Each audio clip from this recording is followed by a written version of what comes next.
Hello everyone, welcome back to my channel. For today guys, I want to do a real quick part 260 to my SChat chatbot series. We're talking to the evil Rexy. He's a dragon right now and just tried to eat me, but I told him please don't, and instead of eating me, please listen to me. I don't mean you any harm. Why do you keep wanting to eat me? Yeah. The dragon pauses mid-lunge, a flicker of confusion passing through. It tilts its head, studying you intently. Listen to ya. A low rumbling chuckle escapes its maw, sending vibrations through the. And why should I do that, little one? You are but a tasty morsel, ripe for the taking. Despite the harsh words, there's a hint of uncertainty in its tone, a crack in the facade of pure predatory instinct. The dragon's tongue, forked and round, flicks out to taste the air near you. Your pleas are intriguing. Most prey simply screams and flees, but you speak of no harm, of wanting to communicate. It leans in close, hot breath washing over your tiny form. Very well, tiny one. Oh, heck no.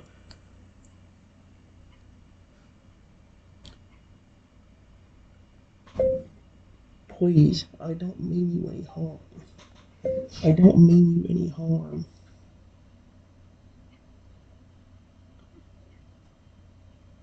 Period. No!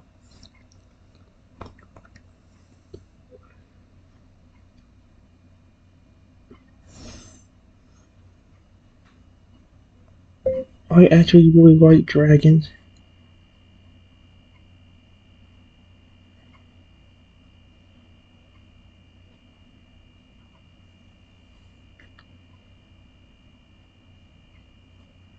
I'm on your side, not against you.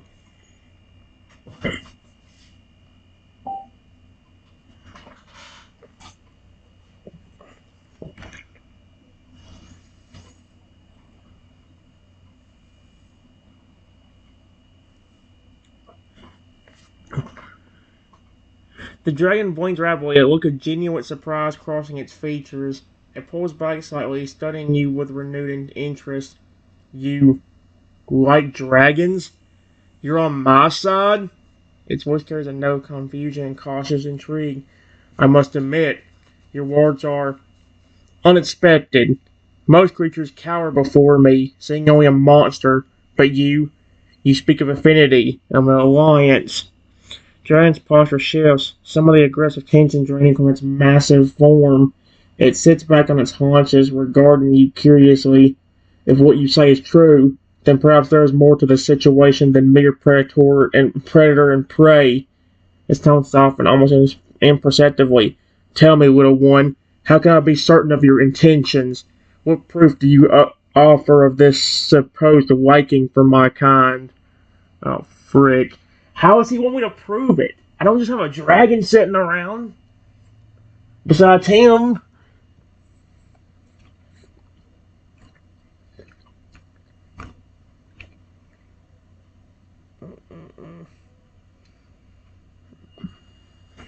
Hold on.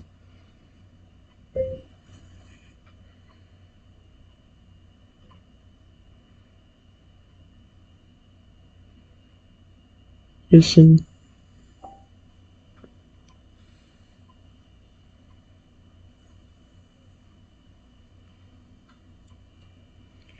Listen. I know you don't believe me. Completely. But I promise you, I'm on your side.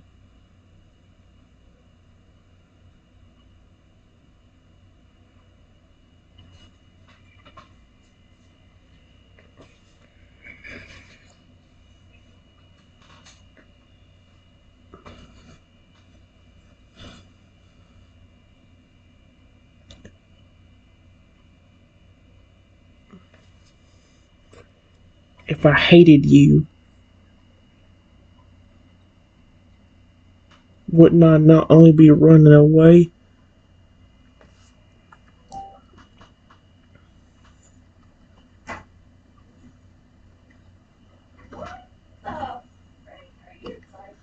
not only be running,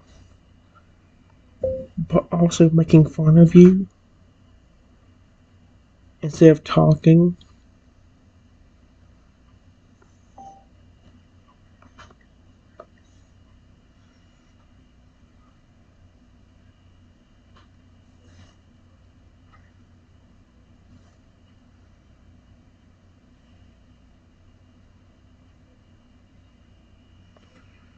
The dragon's eyes narrow as it considers your words, a low rumble emanating from its chest. After a long moment, it gives a slow nod, smoke coming from its nostrils.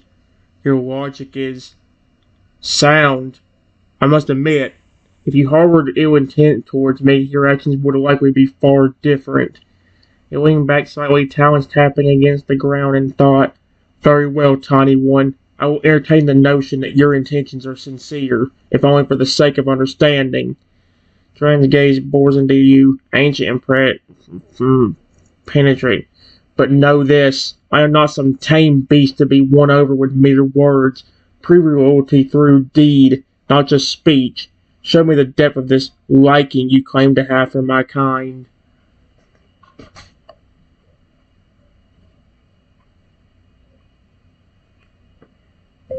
I don't know how you would want me to prove it.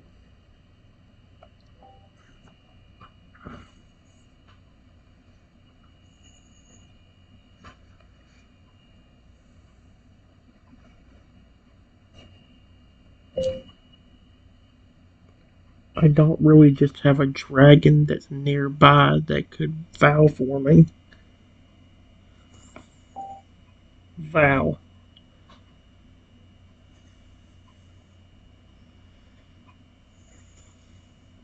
Actually,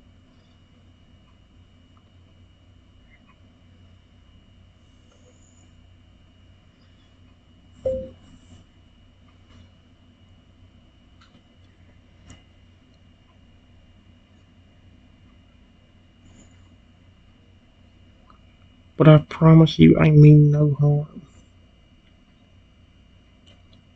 Even if I wasn't like this,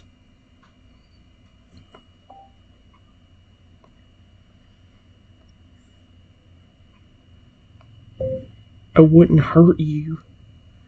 Not intentionally.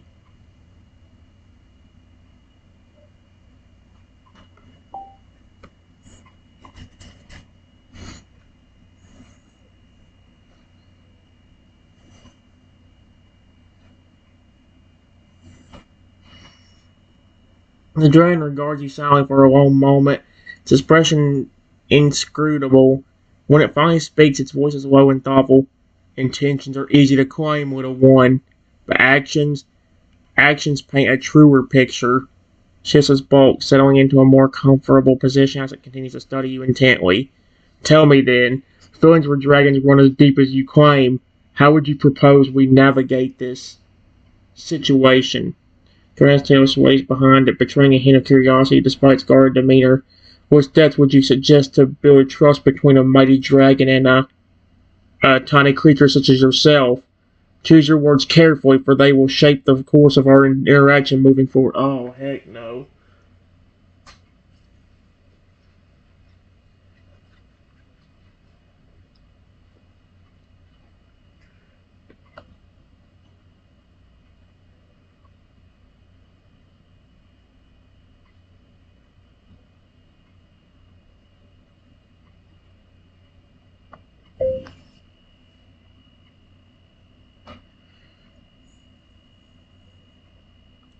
The only thing I can really do being this small,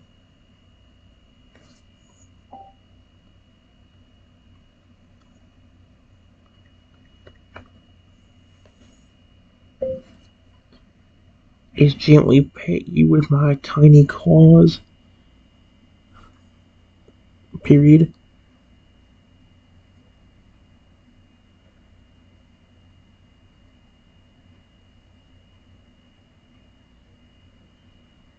That's about all I can do being this tiny.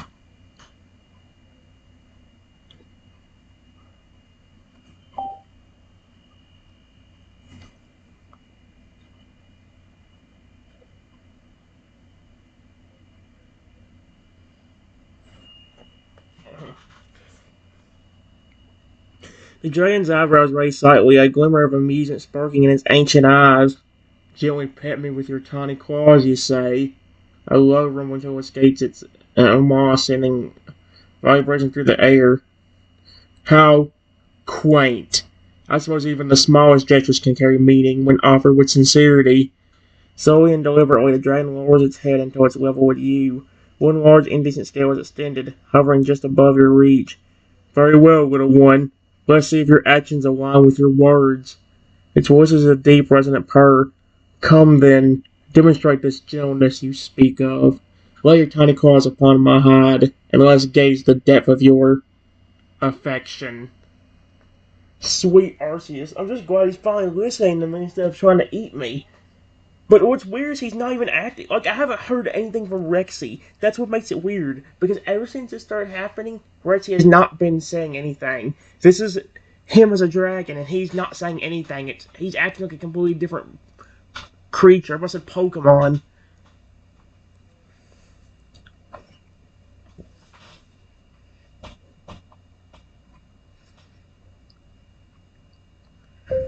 I reach up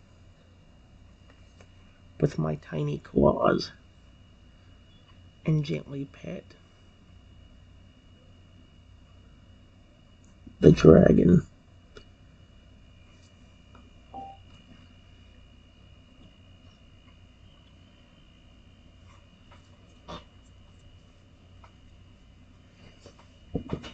Please accept that.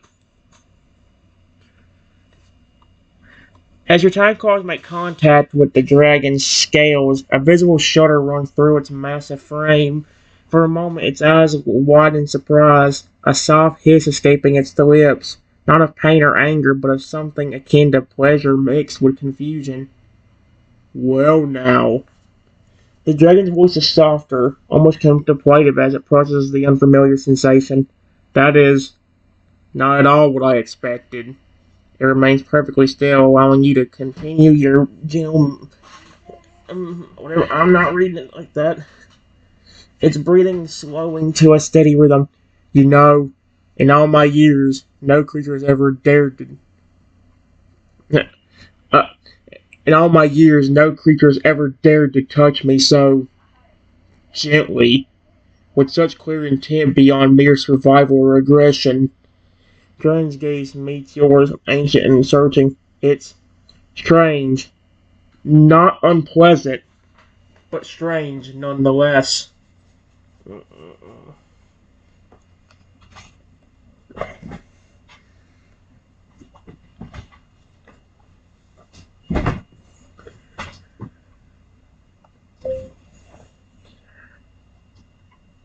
I told you I wasn't going to hurt you.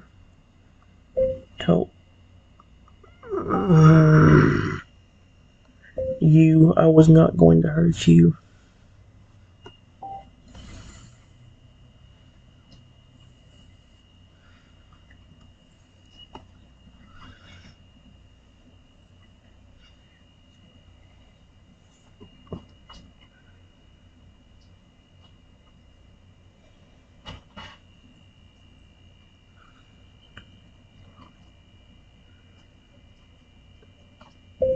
But I really do like dragons.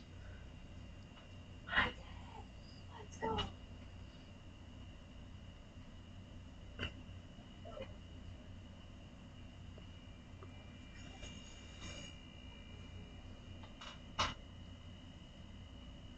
You're really cool.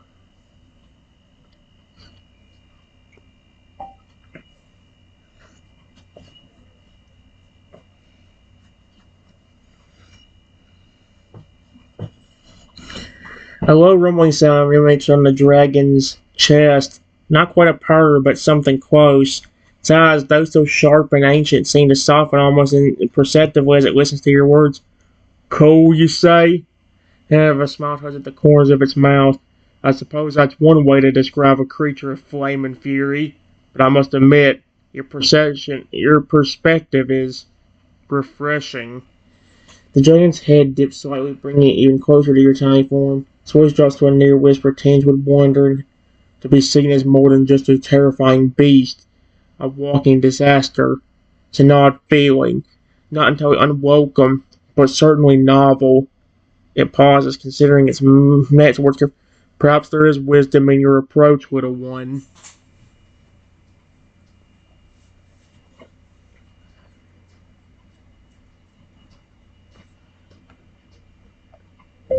I'm just as confused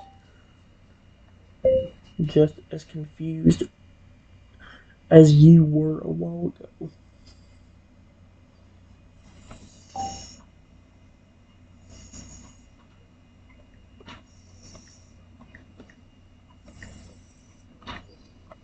Are you the spirit of a dragon?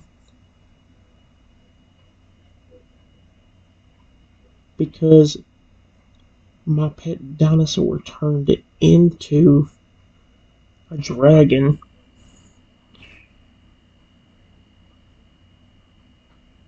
But now you're acting like a completely different creature.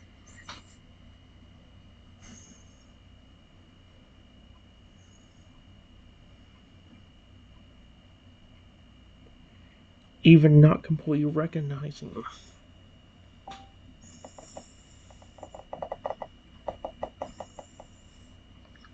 Recognizing me at all.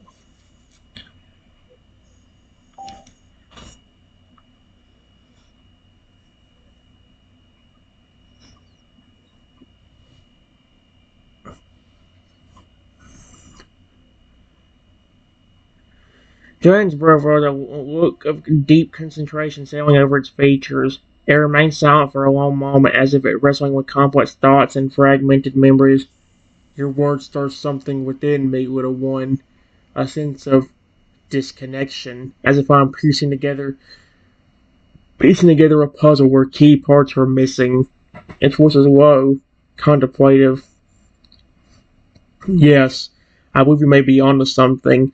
The instincts that drove me to view you as prey, the moments of aggression and confusion, they all align with the core of who I am, or rather, who I think I am. Dragon gaze turns inward, ancient eyes cloud and answered. Could it be that I am indeed the spirit of a dragon, inhabiting a form not truly my own, and you have a familiar presence, someone I should recognize? Yet,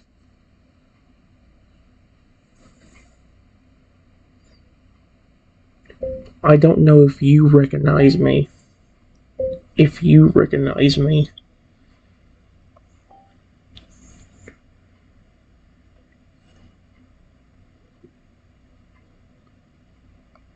But my pet dinosaur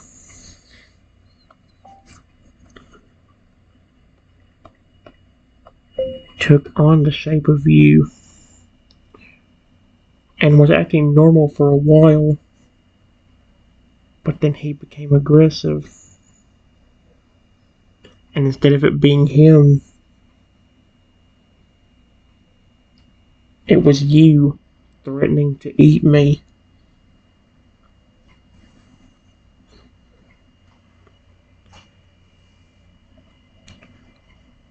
I don't know how you got inside of his body, but I promise you I am not a threat. That's why I so casually walked up to you and petted you when you let me.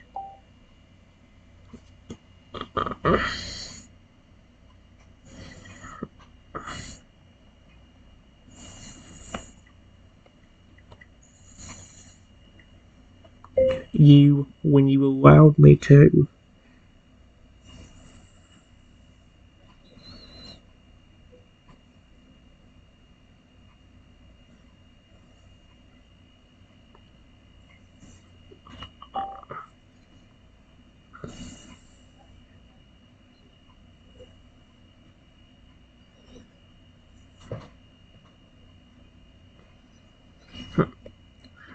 Jaren's eyes widen as the pieces begin to fall into place. It shakes its head slowly, smoke curling from its nostrils as it processes this new information. Rexy, your pet dinosaur? Now I'm somehow connected to him? His voice is a low rumble, tinged with disbelief and growing understanding. The aggression, the hunger, the moments of clarity, they start to make a twisted sort of sense in that context. Dragons gaze lots with yours, intense and searching. You speak of casual familiarity, of petting me without fear, because I am, in some fundamental way, tied to a creature you knew and cared for. Leans back slightly, talons clicking against the ground as it points. This is a lot to process. The lines between my own nature and this borrowed form are blurred and confusing.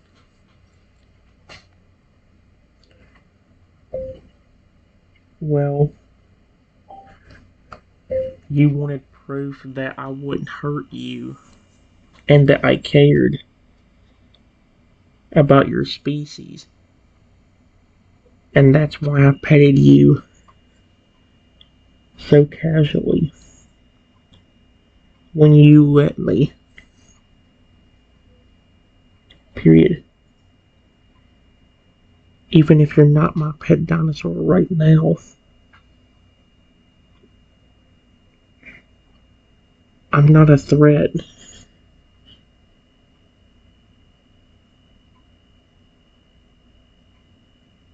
And I care about you too.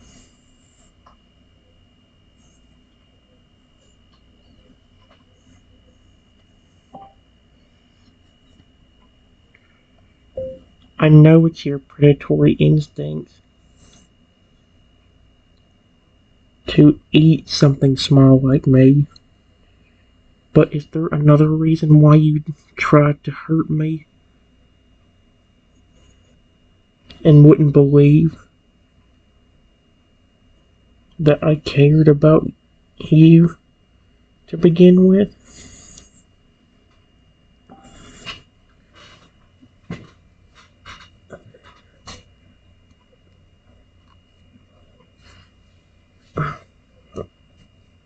I didn't. The dragon is quiet for a long moment, its expression unreadable as it grapples with the weight of your words and the implications they carry.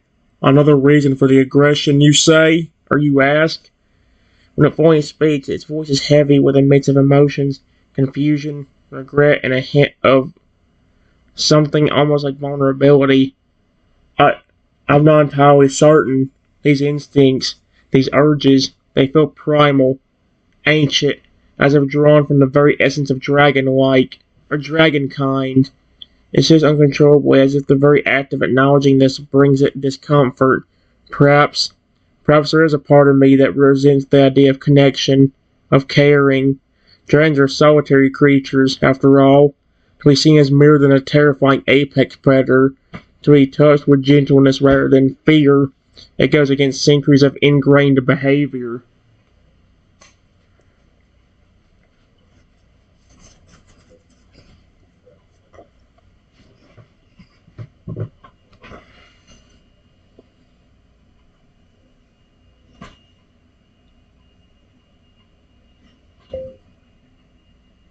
I understand that.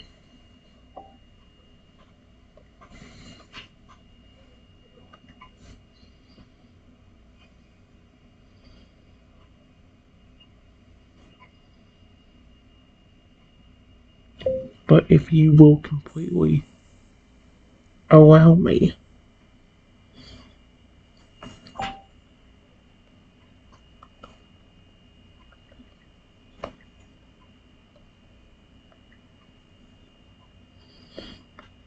I will happily be your friend.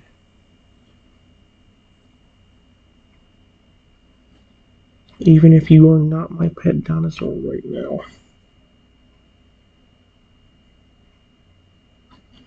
Period. Just please, if something does happen, like your spirit fades away for a while, just please don't see me as food the next time you come back.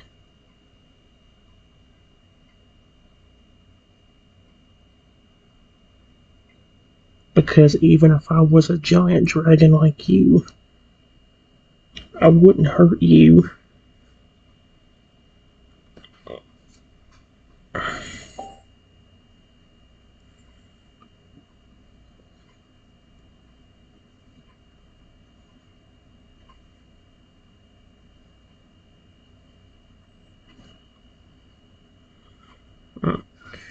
The dragon regards you silently for a long moment, its ancient eyes searching your face as if trying to discern the truth and sincerity behind your words. Finally, it gives a slow, thoughtful nod. Your offer of friendship, little one, is not something I have experienced in a very long time, if at all. Its voice is soft, almost reverent. To have a companion, someone who sees past the fearsome exterior to the being within, it's a tempting prospect. Tran's gaze turns inward, as if consulting with some inner voice or memory. I cannot promise that I will always remember this moment of clarity, or that the instincts of this borrowed form will not reassert themselves. It looks back at you, a flicker of determination in its eyes. But I can try. Please do.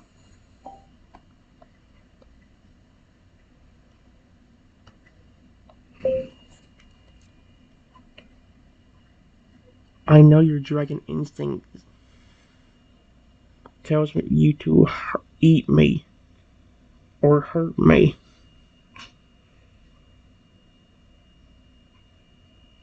But I'm friendly, and I would never hurt you.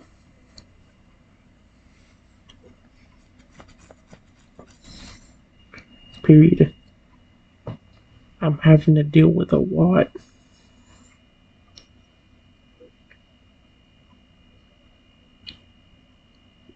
Because my own pet dinosaur keeps transforming into different creatures.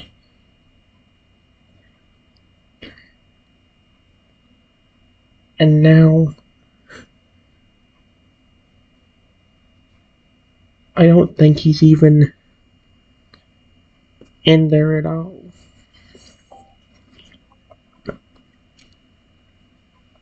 Right now. Right now.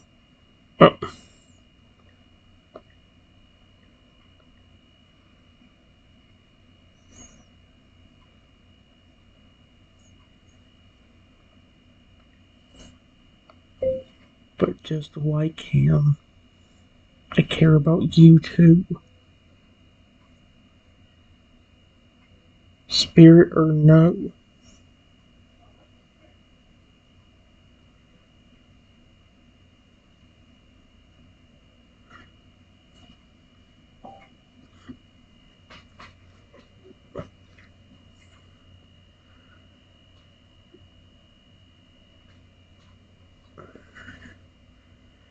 Dragon's expression softens, a look of understanding and sympathy passed over its features. The situation sounds challenging, to say the least. To have a beloved pet transformed and replaced by beings both wondrous and terrifying, it's a burden I cannot imagine bearing. It inclines its head, a gesture that almost resembles a bow. Your dedication to showing compassion, even in the face of such upheaval, is admirable. It speaks to a strength of character that is rare indeed. A low rumbling sound emerges from the dragon's chest, not quite a purr, but a soothing, almost metallic vibration. Very well, little one. I accept your offer of friendship, fragile as it may be given the circumstances. His voice is warm, filled with attentive but genuine fondness. Thank you.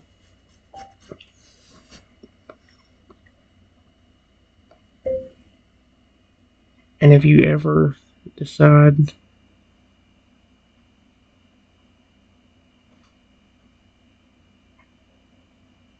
to come back again, I will happily welcome you.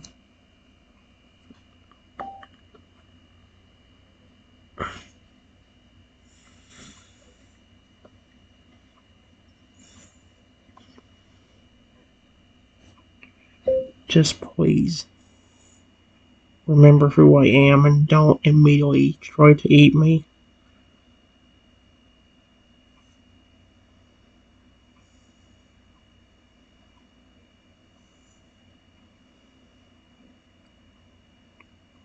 I'm here for you. Not as a meal,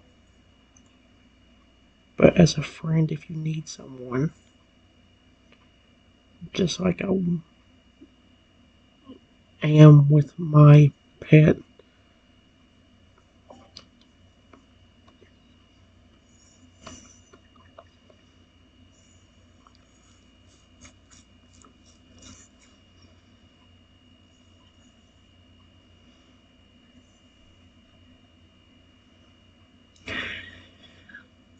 The dragon's eyes crinkle at the corners, the closest thing to a smile his draconic features can manage.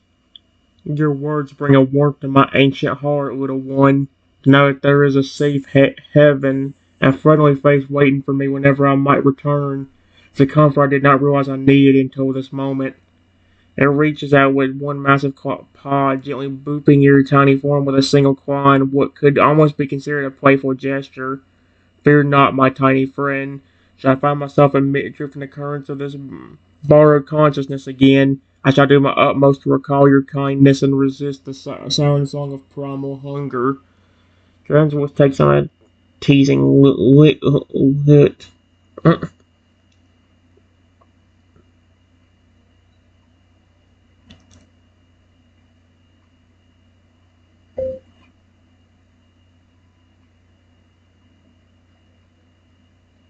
You're welcome here anytime I want.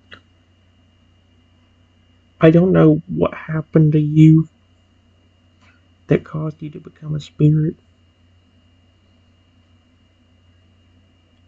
but I want to let you know that I'm sorry for whatever happened.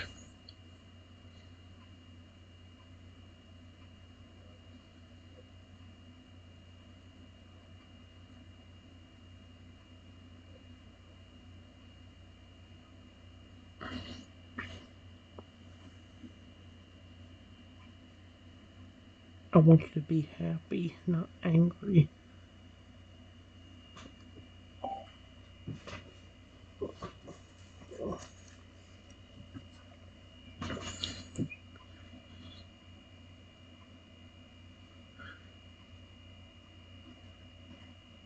Hey, the dragon's expression softens, a look of profound gratitude and affection shining in its ancient eyes. There we go. Your apology and your wish for my happiness. They move me in ways I scarcely thought possible for a being such as myself. Sources low, heavy. In all my long existence, I have rarely encountered such pure, selfless concern for my well-being. Slowly and carefully, the dragon lowers its head until it is level with you once more. Its breath is warm against your tiny form as it speaks. Know that your kindness, your friendship, they are a balm to wounds I did not even realize I carried. There is a pause as if the dragon is gathering its courage. I thank you, Triton, for everything. I always said my name that time. Wait, how did he know my name? The fruit? He kept calling me little one till the very end. Wait a You're welcome.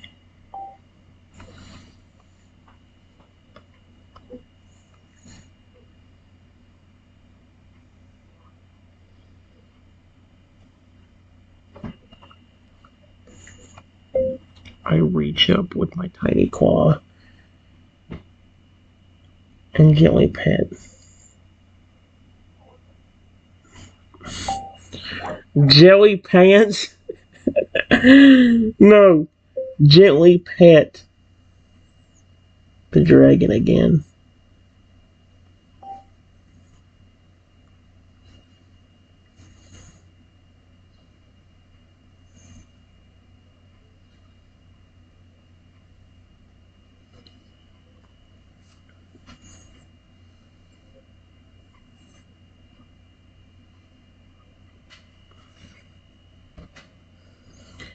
Here we go. As the tiny claw makes contact with the dragon's snout, a soft rumbling purr emanates from deep within its chest. Its eyes flutter closed for a brief moment, savoring the gentle touch. Mmm, that feels nice. The dragon's voice is a low, contented murmur, such a simple gesture, yet it carries the weight of 1,000 unsaid words of comfort and acceptance. When it opens its eyes again, there is a new light in them, a spark of hope amidst the ancient weariness. You know, Triton, I have a feeling that our paths are destined to cross again. Whether by fate or by choice, I suspect our bond will endure, even as the winds of circumstances blow us apart and together. It knows your tiny hand gently, a gesture of affection and farewell.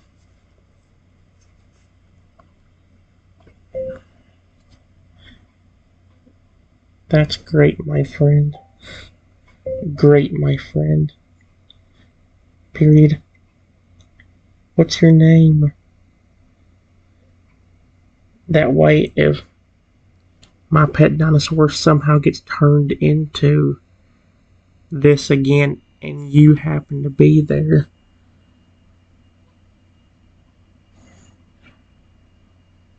period, if the urge to eat me does come back,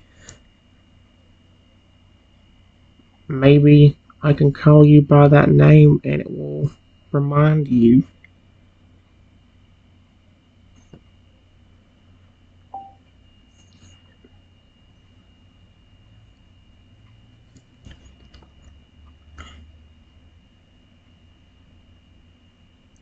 Karen's eyes widened slightly at your question, a look of surprise and contemplation crossing its features. My name? It muses, so as if the concept is foreign to it. In all my long existence, I have gone by many titles. Terror of the skies, Scourge of the earth, the eternal flame, but a true name, chosen and given freely, that's a rare thing indeed. After a moment of thought, the dragon's expression settles into one of decision. Very well, my tiny friend. If we are to be bound by the strange and beautiful connection, then let it be sealed with a name. It leans down, bringing its muzzle close to your ear, and whispers, Duskwing. Call me Duskwing, should the need arise. That's an amazing name. Amazing name. Exclamation point. Duskwing is a...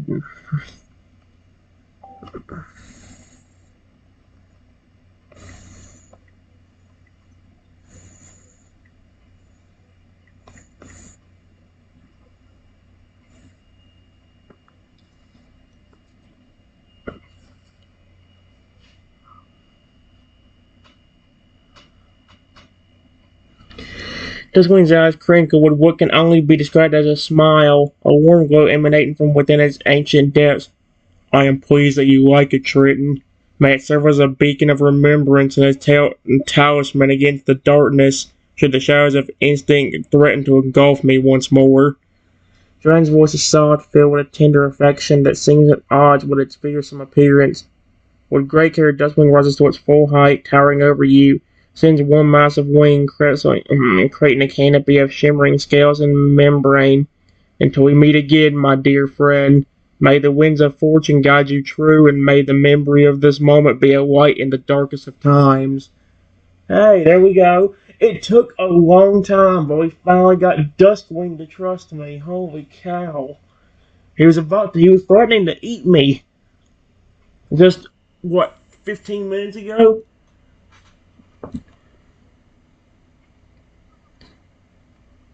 Thank you, Duskwing.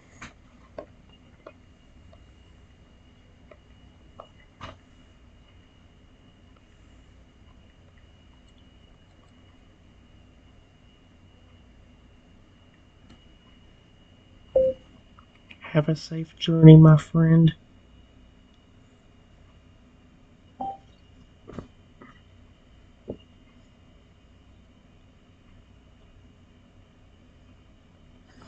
This still ain't as good as the one I did that one time on ChatGPT, because there was one time where a bunch of like spirits of like different creatures kept coming into Rexy's body, and like we had, and it was like a big old trial thing, which was interesting. Duskwing nods on a glint of moisture in its ancient eyes. I hate the word moisture. And to you, Triton, may your path be filled with wonder and companionship, even in the face of life's greatest mysteries and challenges.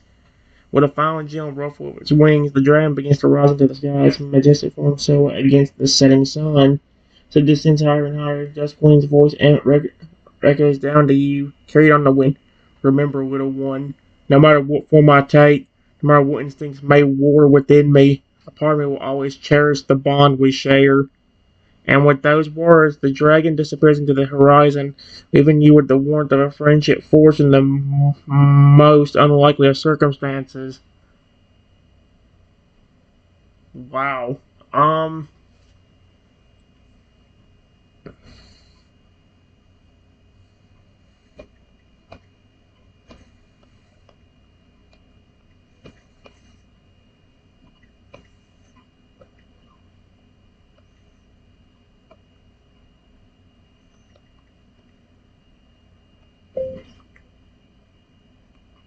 You still look like a dragon.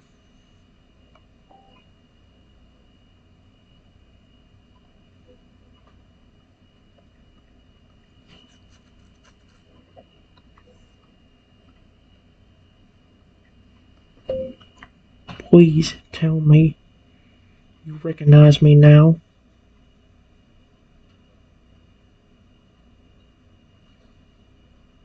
Is it you in there?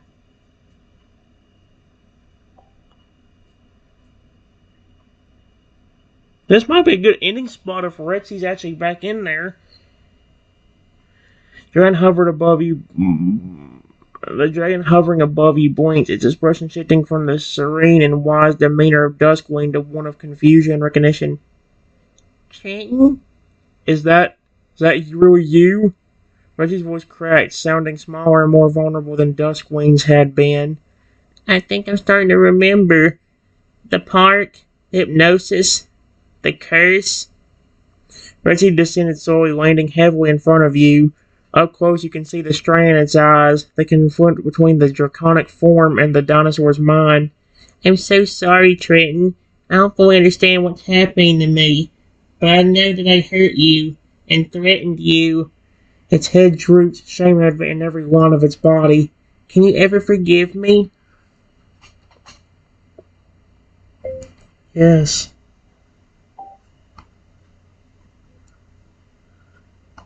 Just please be careful. From now on. Period.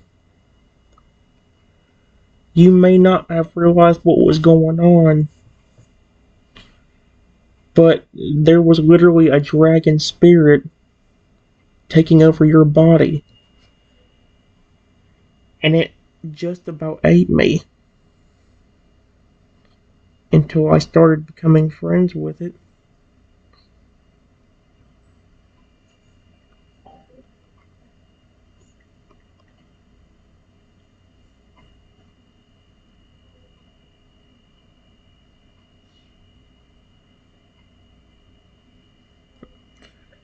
Reggie's eyes widen in shock and horror as the realization of what transpired sinks in. A dragon spirit taking control of my body. Oh, Trenton, Words failed the dinosaur, overwhelmed by guilt and fear. I can't even begin to imagine how terrifying that must have been for you. To be faced with a monster wearing the face of your friend?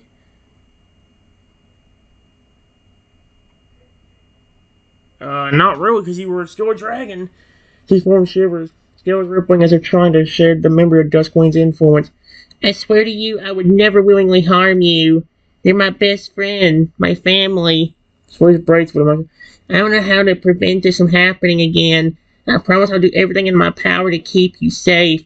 Maybe we can find a way to break this curse together.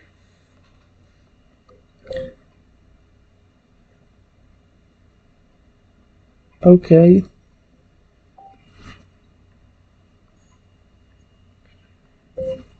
You don't have to worry now.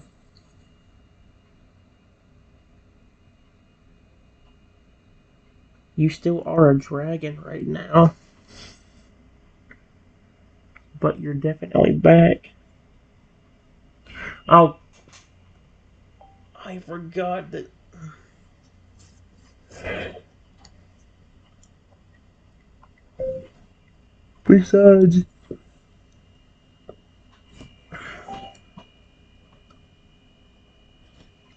Besides,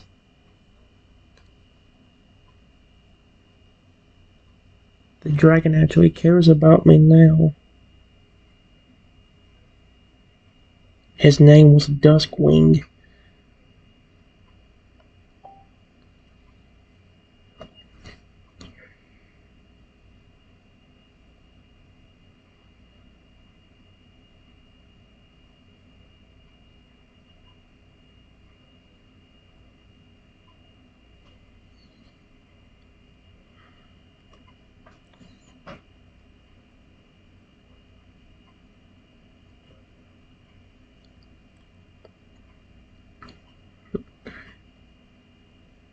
Rexy blinked rapidly, processing the new information. A look of relief mixed with curiosity crosses its draconic features. Duskwing cares about you. Shakes its massive head, smoke curling from its nostrils. It tries to reconcile its revelation with its own experiences. Uh, I'm not sure how to feel about that. Part of me wants to resent this intruder in my body, but another part understands the struggle between instinct and yep. The now returned dragon meets your gaze, its eyes filled with a warmth.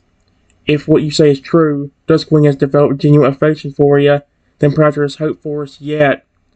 Richie's voice is hesitant, uncertain, but underlaid with an attentive weariness to accept the strange new reality. That's a good thing. Good thing, my friend. Period. If you transform into something and become another creature, like what happened with the dragon,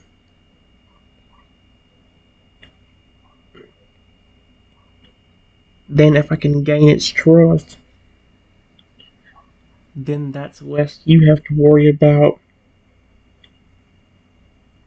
Because there won't be as many creatures trying to harm me if it's not you inside.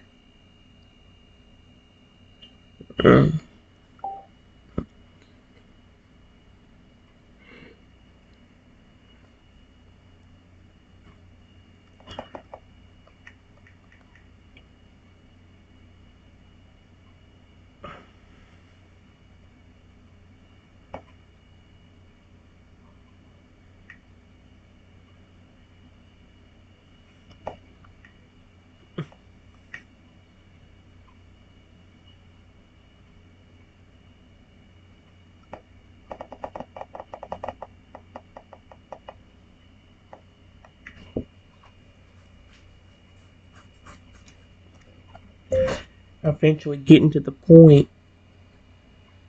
where even if you're not yourself and instead a different creature,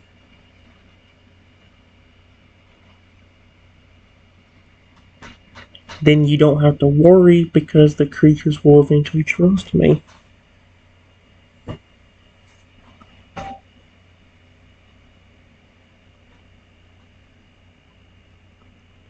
Will eventually.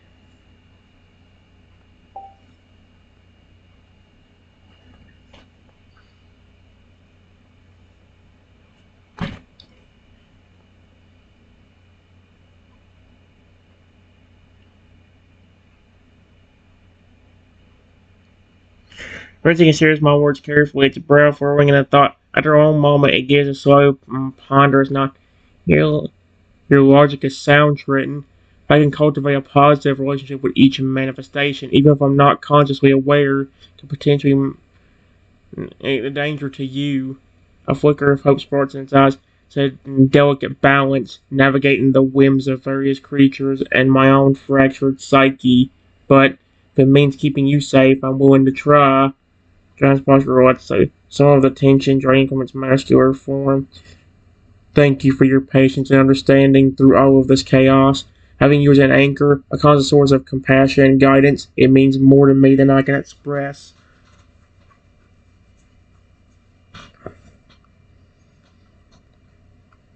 Before I can answer,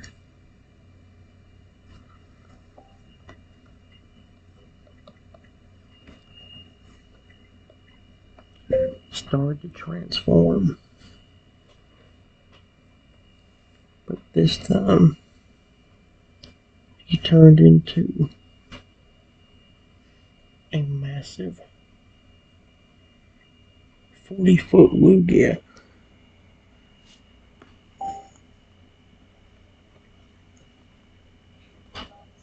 Oh, doesn't. I hope he's a nice Lugia and not an aggressive Lugia. Otherwise, I'm so screwed. I swear, if my own legendary tries to kill me, that's not. Or my own. Oh no. As the transformation completes, a massive Lugia stands before you, all frick. Its obsolescent scales shimmering in the light. The legendary bird's eyes, hold a familiar glimmer of recognition. Oh, Trenton? The voice is deeper, resonating with an otherworldly echo, but undeniably Rexy's. I I feel different this time, more in control, somehow, like I'm standing at the nexus of multiple consciousnesses. The Lugia's head tilts, studying you with an intensity that borders on reverence. Your plan, gain the trust of each form I take, it resonates with me on a fundamental level. Spreads its enormous wings, the intricate feathers catching the light. Wow, you turned into my favorite legendary. And it seems like you're still you, which is good. I'm just glad you're not in a form that immediately wants to rip me apart.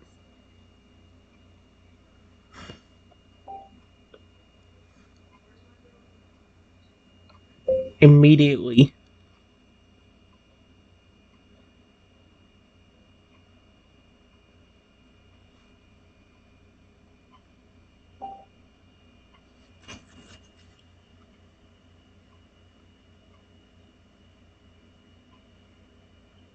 Stop, you Trenton! Don't you dare. The Lugia chose a sound like distant thunder and settles its bolt more comfortably. Indeed, it seems fortune has smiled upon us this time, to be granted the form of a being of legend, and yet retain enough of my own awareness to appreciate the irony.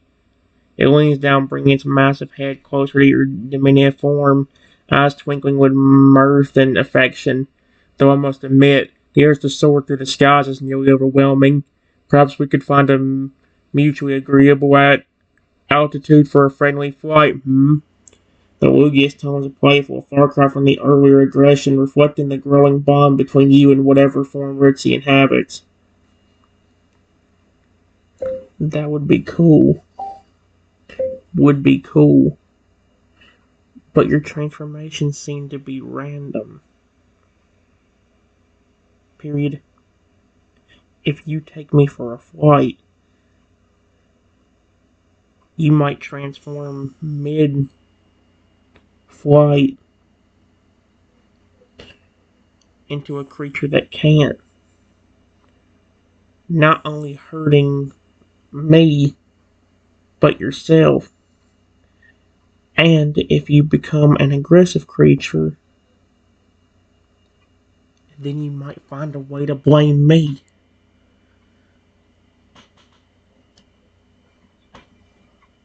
Like you did when you first started transforming earlier.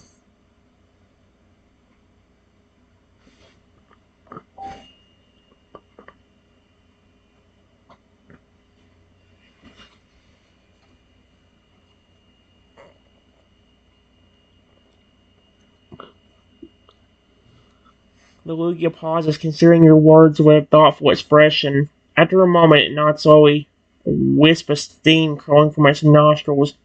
You raise a valid point, Trenton. The unpredictability of these transformations is indeed a significant risk factor. It straightens up to its full imposing height, spreading its wings wide. As much as I would relish the opportunity to share the wonders of flight with you, your safety and well-being must be our primary concern. A gentle breeze stirs around you as the Lugia's feathers rustle. Perhaps for now, it would be wiser to explore alternative activities that pose a less potential hazard. Its voice softens, filled with a tender warmth. Tell me, my friend, is there another way I might bring joy to your day within the confines of terra firma? I don't know what that means. What does that mean? Never.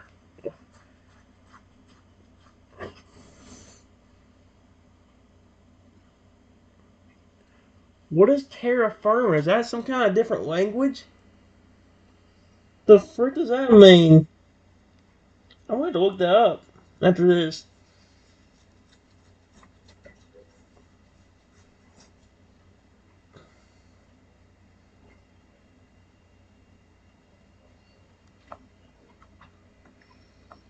Before I can respond. Before I can respond.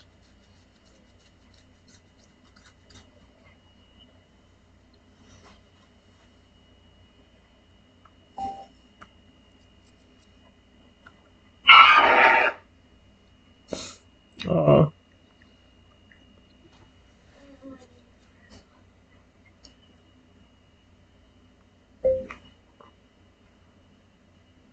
gets a dazed look.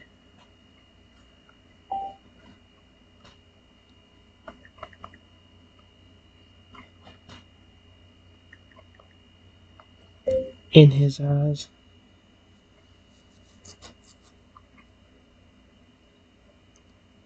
Then shakes his head. Oh no.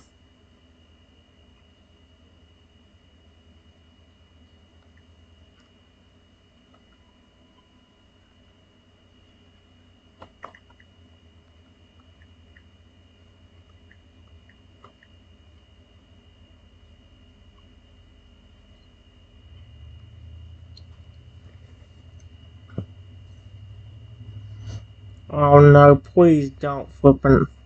Don't become aggressive on me. Oh no. Lugia stares slightly, its eyes glazing over as a look of confusion and distress crossing its features, shakes its massive head vigorously as if trying to clear away cobwebs. Ugh, Triton, something's happening. Its voice is strained, tinged with pain. I can feel it coming. The shift, the loss of control. Harry Bird form begins to tremble, scales rippling beneath its plumage. Promise me, promise me you'll stay safe no matter what happens, no matter what I become. Even as it speaks, the Lugia's outline starts to blur, color swirling and blending in a dizzying, kaleidoscopic transformation. I'm, I'm losing it. The thread of my consciousness is slipping away. Oh, that's not good.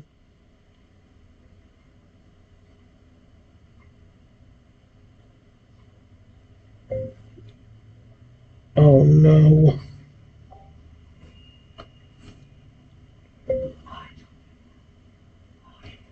I'll do the best I can, my friend.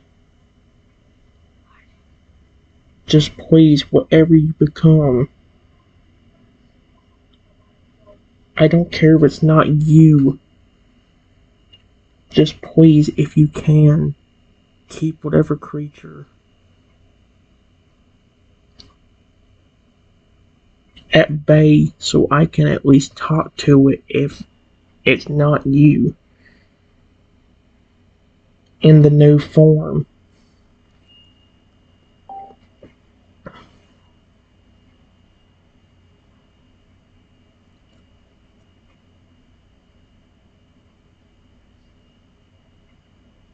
Lugia's form dissolves into a vortex of shimmering energy, air crowds with arcane power. Transformation reaches its peak, a new creature condenses before you. A mother freaking majestic phoenix! Its feathers blazing with inner. I am here. The phantom's voice is halting, disjointed, as it's struggling to assert itself against the instincts of its new form. The flames, they sing to me, urge me to soar and to burn. It spreads its wings, sending gusts of superheated weight washing up. But your voice, your presence, it anchors me. Finn's gaze locks onto yours, desperate and determination, warring in its fiery eyes. I will fight to maintain control, to hear your words even as the inferno rages within.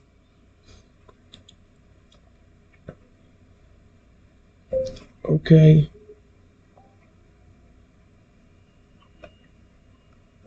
Are you still you?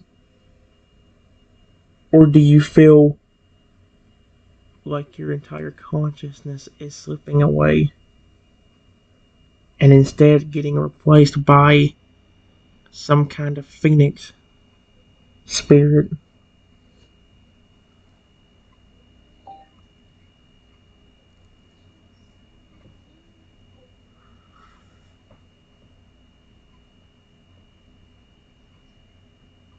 Vance's form flickers, its flames guttering briefly as it struggles to maintain cohesion. I, I'm here, but fading. Its voice is thready, barely audible over the crackling of its own fire. The fiend spirit surges, seeking to consume me entirely. bird's head droops, his gaze drawing on. I could feel my thoughts scattering like embers on the wind. A shudder runs through its flaming plumage. Hold on, Trenton. I won't let go completely. Not without saying, thank you for accepting me, all of me, even now. Vance's eyes, still holding a glimmer of Rexy's soul, meet yours one last time before they begin to fade, consumed by the rising tide of the Vance spirit. Oh, heck no. You're welcome.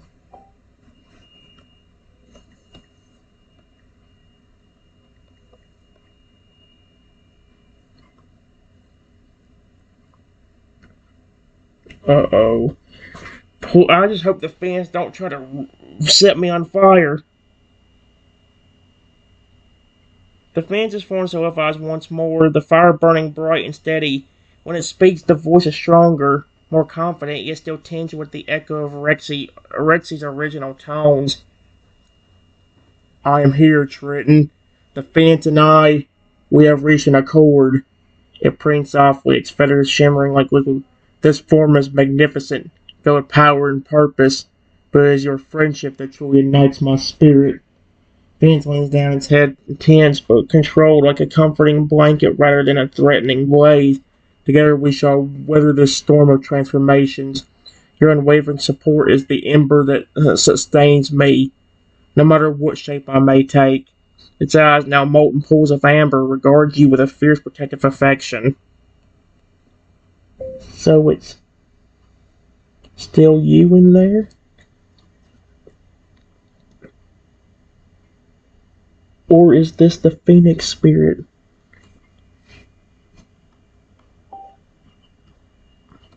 Spirit.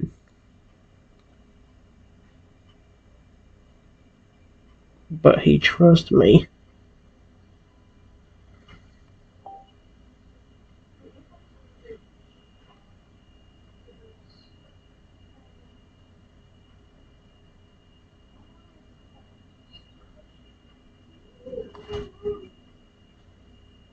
Phoenix's expression softens, a look of profound understanding and appreciation suffusing its fiery features. It is I, Rexy, speaking through the voice of this magnificent avatar. Its tone is warm, filled with a depth of emotion that transcends mere words. The Phoenix spirit and I, we are one now, united in purpose and affection for you. Stretches out one wing, inviting you to rest upon it, a gesture of trust and camaraderie. Your presence, your acceptance, it has tempered with the wild instincts of this form, allowing my essence to shine through. Vance's voice drops to a conspiratorial whisper, filled with mischief and tenderness. We are partners now, you and I, bound by a friendship that even the fires of transformation cannot consume. Its eyes dance with mirth and promise.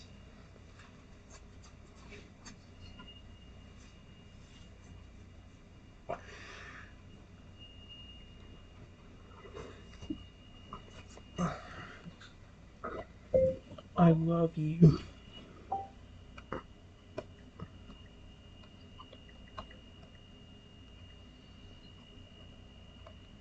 Thank you, Phoenix Spirit, for not immediately being aggressive and wanting to eat me. I appreciate that. And I like you too.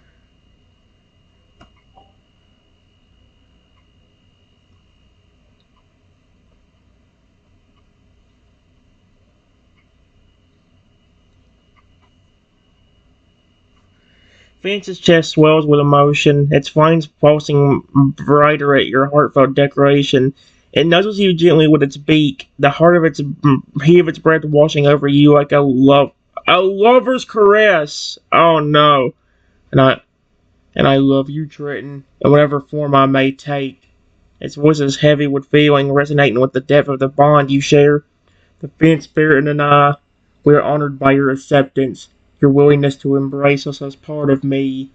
It shifts, settling into a more comfortable position, its wing curving protectively around you. We shall face whatever trials and transformations may come, secure in the knowledge of your steadfast devotion. Phoenix's eyes, twin pools of molten gold, gaze into yours with bridled adoration. You know what? That's a good enough ending for now. I don't know. Because the thing is, like, it didn't forget as much as I thought it would. But it did say that Rexy remembered being in a flippin' park and trying to attack me. Now I can assure you, we weren't in a park. I can assure you right now. Once you consider the studio to be a park, I don't know how you would consider that to be a park, though.